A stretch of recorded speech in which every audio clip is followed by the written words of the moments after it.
So here you go. This is from the Wonderlic people. They're a commercial company that makes general cognitive ability tests, and it's often used by corporations, even though it's actually illegal. It's actually illegal to use IQ tests, but the Wonderlic doesn't promote themselves as testing IQ. I think it's general cognitive ability, which is the same thing, but whatever. The SATs, the GREs, the LSATs, all of those are IQ tests. So now they're more crystallized than fluid, and we'll get to that in a minute, but crystallized knowledge is what you accrue across time. So you could say that fluid intelligence is what programs your brain. It fills it with facts, let's say. It fills it with knowledge. And then, but you can get an estimate of your intelligence by sampling your domain of factual knowledge. And the reason for that is that, well, obviously, the better the programmer, the better the content. And so what that also means is that you could, if your prefrontal cortex was damaged later in life, your fluid IQ could plummet, but your crystallized IQ remain more or less intact. So even though they're not different, one produces the other, and then once the producer has produced, then the producer can disappear and you still got the encoded knowledge. So at least that's how it looks to me. So, okay, so how smart do you have to be different things in life? Well, if you have an IQ of 116 to 130, which is 85th percentile and above, so it's one person in 8 up to one person in 130, I believe is 85, 90, 95, is it 95? I think it's 95. One person in 8 to one person in 20. Then you can be a attorney, a research analyst, an editor, an advertising manager, a chemist, an engineer, an executive manager, etc.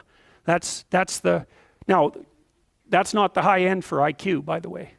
You know, that it can go up, well, it can go up indefinitely, although there's fewer and fewer people as it goes up.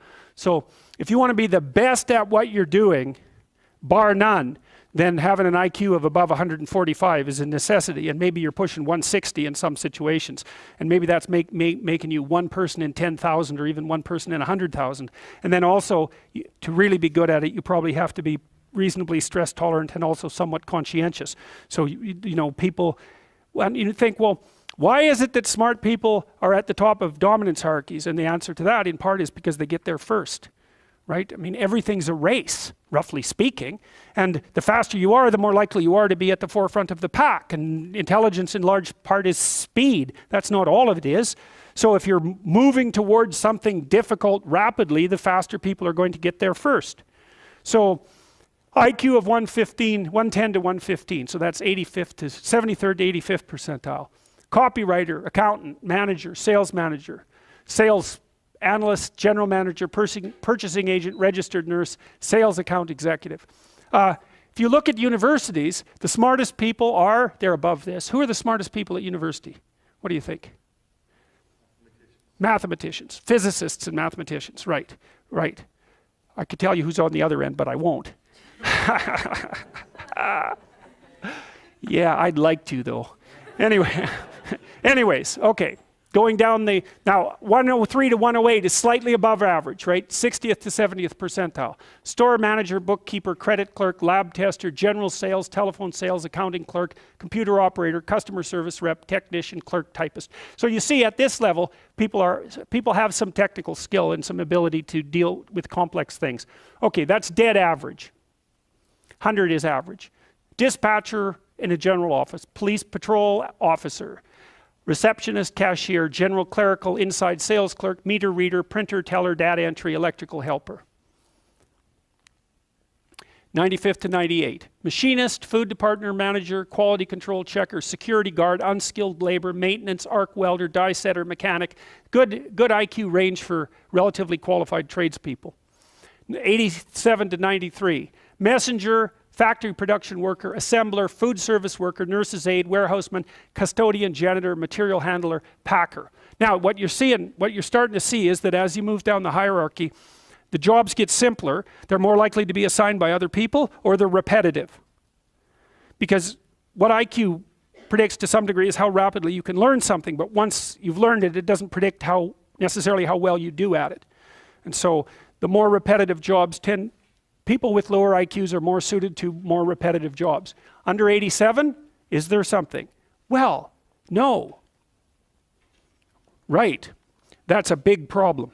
And it's something our society has not addressed at all. Jobs for people with IQs of less than 85 are very, very rare. So what the hell are those people supposed to do? It's like it's 15% of the population. What are they supposed to do?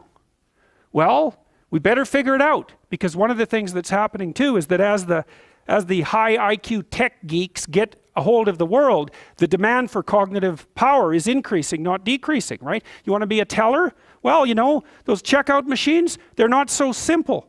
You want to work at McDonald's? You think that's a simple job? You don't see robots working at McDonald's. And the reason for that is that what McDonald's workers do is too complex for robots to do. So this is a discussion that no one wants to have, but that's okay. It's still a problem, and it has to be dealt with. So the US government, I think I told you this at one point already, it's illegal to induct anyone into the US Army if they have an IQ of less than 83, right? It's about 10% of the population. Because the US Army, and they've been doing IQ testing since IQ testing began, because they want everybody they can possibly get into the Army, because in peacetime, they use it as a way of moving people up the socioeconomic ladder, and in wartime, well, obviously, you need as many soldiers as you can get your hands on. And so you're not going to be any pickier than you have to be. So when the US Army says it's illegal to induct anybody into the armed forces if they have an IQ of less than 83, then you know that they've done it for absolute necessity. Right? And when people have made a finding that contradicts what they want to hear, and they're doing it out of absolute necessity, you can be reasonably true that it's one of those facts that just won't bloody well go away. And so you might think, well, if there's nothing for someone with an IQ of less than 83 to do in the Army, what makes you think that there's something that they can do in the general population? And then the issue is, you know, because the conservatives will say, well, they should just work harder. It's like, sorry, that ain't going to fly. And the liberals will say, well, there's no difference between people anyhow, and you can just train people to do everything. And that's wrong. So they're both wrong, and they're seriously wrong. And the fact that neither side of the political perspective will take a good, cold, hard look at this problem means that we're going to increasingly have a structural problem in our societies, because we're complexifying everything so rapidly that you can't find employment unless you're intelligent. You guys are really going to face this, you know. Lawyers are disappearing like mad. And the reason for that is, you can look it up online. Increasingly, you can do things yourself if you're smart. And so, like, the working class people have been wiped out pretty nicely over the last 30 years by automation and various other things. It's the low end of the white collar class that's coming up next. So I'm not saying that lawyers are in the low end, but low end lawyers are in the low end of the white collar class. So there's still going to be plenty of positions for people who are creative and fast on their feet and super smart. In fact, those people are going to have all the money, and that's already happening to a great degree. You know, because if you're smart and you can use a computer, you're so smart it's just absolutely unbelievable, right? And if you can't use a computer, and lots of people, and I don't mean, you know, you can open Word. That isn't what I mean. I mean, maybe I mean you can program, and if you can't program, well, you're right at the next end. So if you haven't got that with you, you're going to be left behind. What's going to happen then when that happens, when you have... Oh, a lot of them will take Demerol. That's what's happening in the United States. Yeah, it's an opiate. Yeah, so there's a massive drug problem emerging in... Under 83 or whatever, yeah. It's about 15% of the population. Yeah, no, I'm telling you, that is what's happening. Seems like that percent of the population is going to increase. Yes. Drugs. Yeah, drugs of abuse. Well, what is happening to a large degree is people drop out of the employment race. They get very depressed. They develop chronic pain problems, especially if they're men, because chronic pain and depression are very much the same thing. And then they subsist on opiates, which are subsidized by Medicaid in the US. I'm not kidding about this. This is exactly what's happening. What else is going to happen to people for whom there's nothing to do?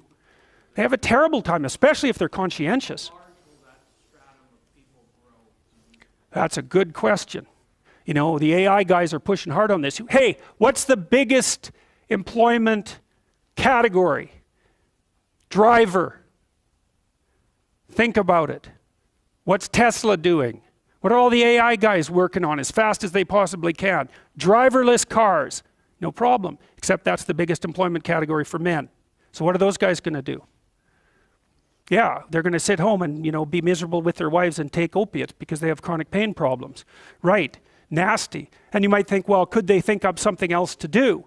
Well, if you have an IQ of 83 or less, you're not going to be doing a lot of thinking about something else to do. You know, that isn't how it works, because you're more of a, you're an act person, not a thinking person, roughly speaking. You know, and so if you have a task at hand, especially if you're conscientious, you can diligently go about it.